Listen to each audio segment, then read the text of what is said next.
ازاي تعرفي ان هو بيحبك من غير ورد ولا دباديب؟ لغات الحب في بيتنا المصري. اهلا بيكي يا بنات، السلام عليكم ورحمه الله وبركاته. ازيكم عاملين ايه؟ يا رب دايما تكونوا بخير. احلى بنات واحلى عرايس واحلى ستات. دايما بيجيلي سؤال كده: هو ليه جوزي مش رومانسي؟ هو ليه جوزي مش بيقول لي كلام حلو زي بتاع المسلسلات والافلام؟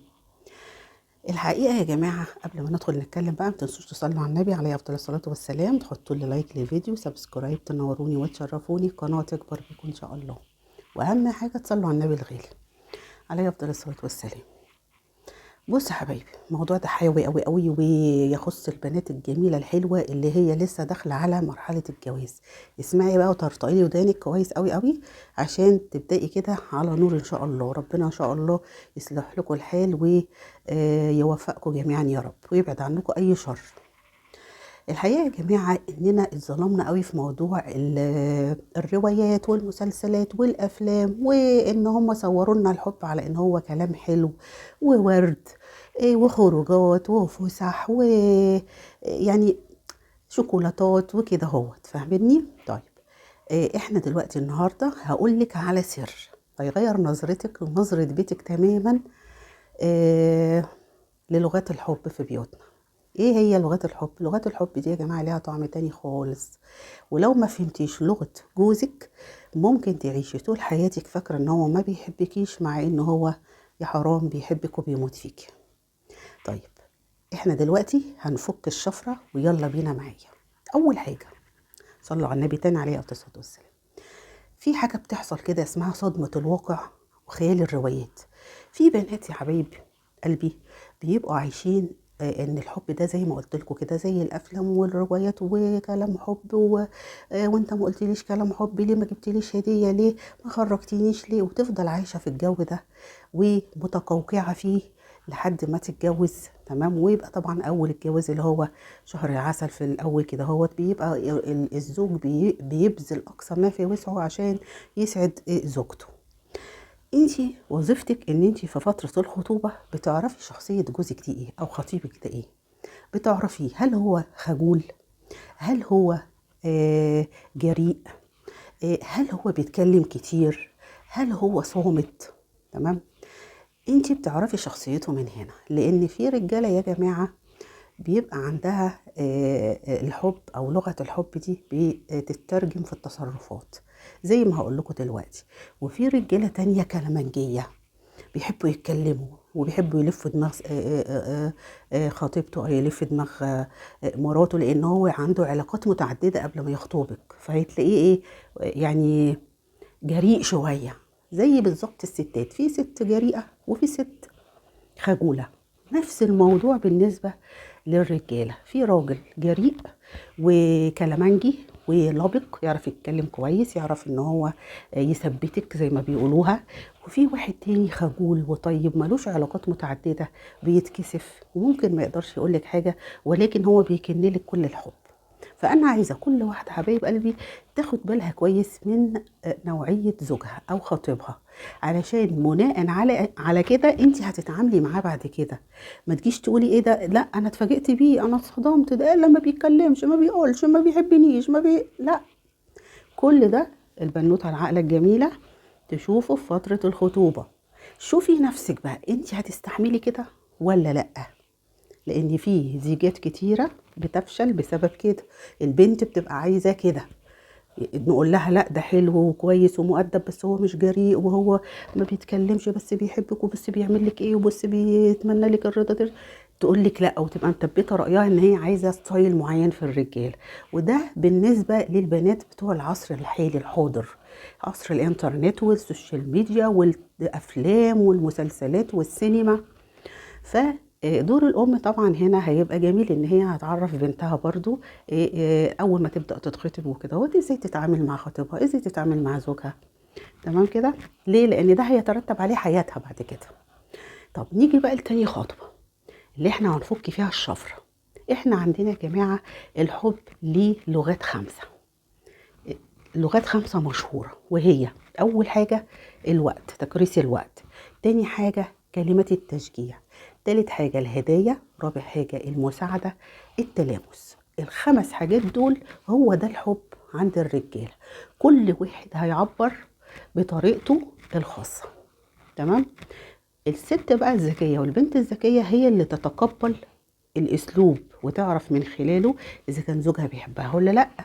والا كده انت بقى تبقي غبيه، معلش سوري في الكلمه، لما هو مثلا ما يقولش كلام حب وما يقولكيش كلام معسول وي وي، ولكنه بينزل يطحن في الشغل عشان يساعدك وعشان يكون بيت جميل مريح وعشان يلبي لك كل طلباتك. دي اكبر قصه حب واقعيه عند الراجل.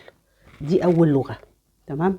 اول لغه عنده، وهي ان هو يعني اللغات دي بتتحور بقى عند الراجل العربي، وتتحول زي ما قلت لكم كده، ان هو تحمل المسؤوليه لما ينزل يطحن في شغله ويلبي لك طلباتك، يجيب لك اللي انت عايزاه، دي اكبر، ويوفر لك حياه كريمه. دي اكبر قصه حب واقعيه هو بيحققها لك.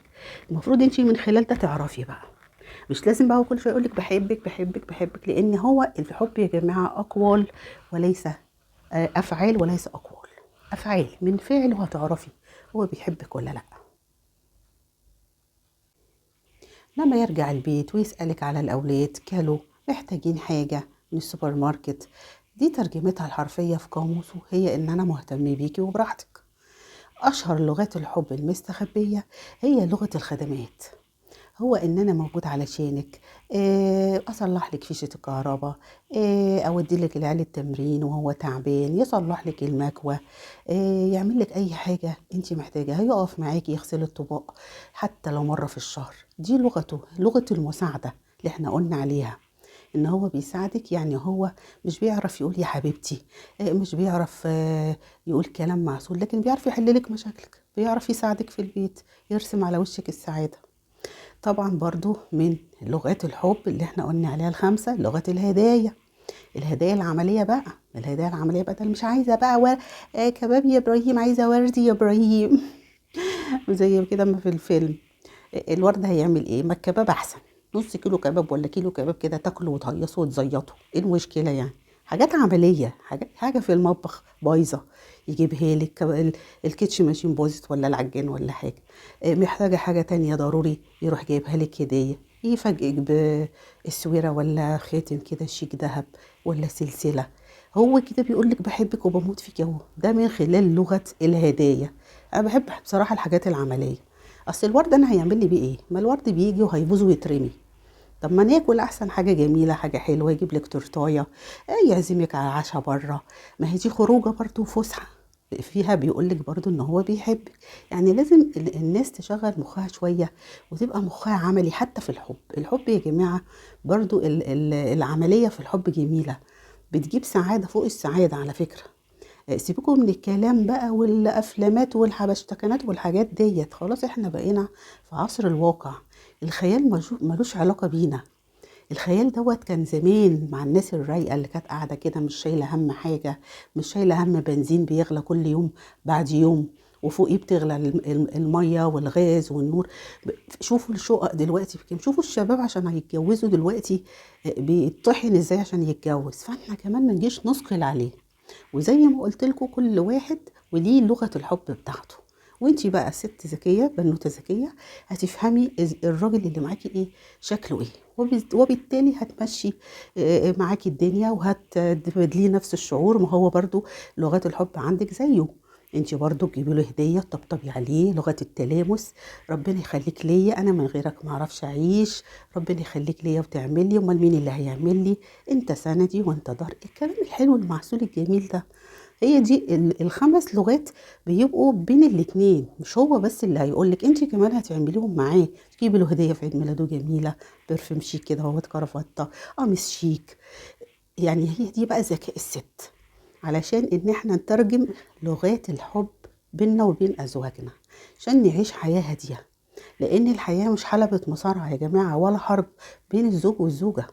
لا قال لي، لا عمل لي، لا جاب لي، لا ما جابليش. فانا بتكلم على كده ان دي لغات بيبقى الراجل بيعبر بيها في حبه عن زوجته. هي بقى المفروض تلقط بقى الحاجات دي وتبقى طبعا سعيده بيها. تمام. طبعا زي ما قلت لكم كده الهدايا والحاجات دي بتبقى حاجات عمليه، بيساعدك بيها كمان، وبيوريكي ان انت في دماغه. يعني لما يجيب لك هديه وهو بره ويرجع، انت في دماغي، هو عايز اساعدك. في برضه لغة التواجد. لغة التواجد ان هو بيبقى مجرد ما بيبقى قاعد معاكي في البيت، حتى لو قاعد ماسك الموبايل بس قاعد معاكي وانتي بتعملي اي حاجة تانية، ده عنده هو قمة الامان ان هو قاعد مع زوجته في البيت. تمام، دي برضو حاجة من الحاجات الجميلة، لغة التواجد.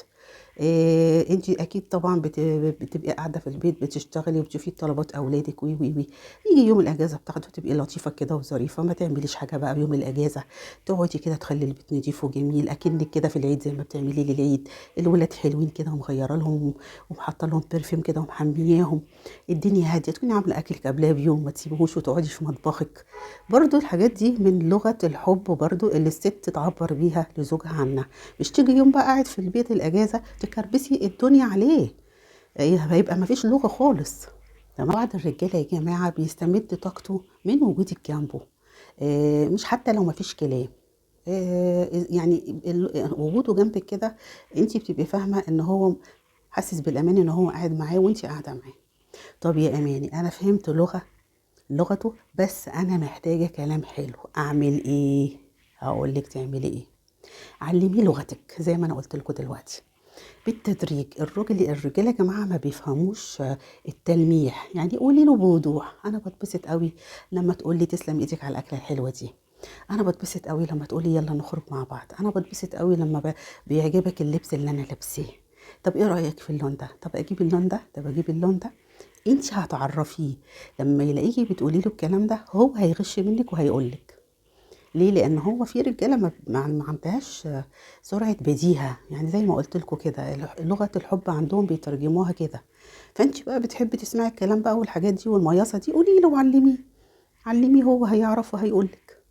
مفيش اي مشكله. الحياه قلنا يا جماعه مش حلبة مصارعه بين الراجل ومراته، الحياه مشاركه وسكن وود ورحمه، ولازم نساعد بعضينا. يعني لازم الست تساعد زوجها ولازم الزوج يساعد زوجته. لازم الست تبقى هادية إلى أبعد الحدود، لأن انتي المشاكل كلها بتيجي من عند الست على فكرة. لما تستحمل وتخلي بالها من التصرفات اللي قدامها، الحاجات الغلط قلنا نوقف عندها، في خط أحمر، في تجاهل، في شفافية مش باينة، في إنكار للذات، الحاجات دي لا بنقف عندها ونشوف ونتكلم. فطبعا الحاجات دي كلها بتبقى ماشية بالتفاهم بين الراجل والست. تمام كده. وان شاء الله ربنا يسعدكم كلكم. فهي دي الخمس لغات اللي هي بتاعت الحب اللي انا حابه ان انا اعرفها لكم النهارده. وزي ما عرفتها لكم ان الراجل بيستخدمها، انت كمان استخدميها ليه برضو عشان تعرفيه وتفهميه لو مش عارف. زي ما انا قلت لكم في رجاله كده وكده، فاحنا نخلي بالنا من نوع زوجنا ايه ونظبط الدنيا معاه علشان الدنيا تمشي. وان شاء الله ربنا يسعدكم ويصلح لكم الحال، ويا رب يفرح كل بنوته جميله ويتم عليها بخير وتعيش حياه سعيده مع زوج جميل يتمنى لها الرضا ترضى كده ان شاء الله. اللهم امين يا رب العالمين. زي ما اتفقنا، الحب بس مش كلمة بتتقال، الحب فعل بيتعاش كل يوم في تفاصيلنا البسيطة. ما تخليش الروايات تسرق منك سعادتك في بيتك. وجوزك اللي بيعبر لك عن حبه بطريقته هو مش بطل روايات الأفلام، هو زوجك الحقيقي. سؤالي بقى ليكي النهاردة: تفتكري جوزك لغة ايه الحب اللي عنده، اللي بيعبر لك بيه عن حبه من الخمس لغات اللي احنا قلناهم؟ تمام. قولوا لي بقى في التعليقات، متنسوش اللايك، سبسكرايب، تنوروني وتشرفوني. واي بنوته حلوه داخله على جواز تخش تقول لي خطيبها بيستخدم اي لغه حب معاها. يلا اشوفكم ان شاء الله في فيديو جديد. احلى بنات واحلى ستات. السلام عليكم ورحمه الله وبركاته. متنسوش اللايك.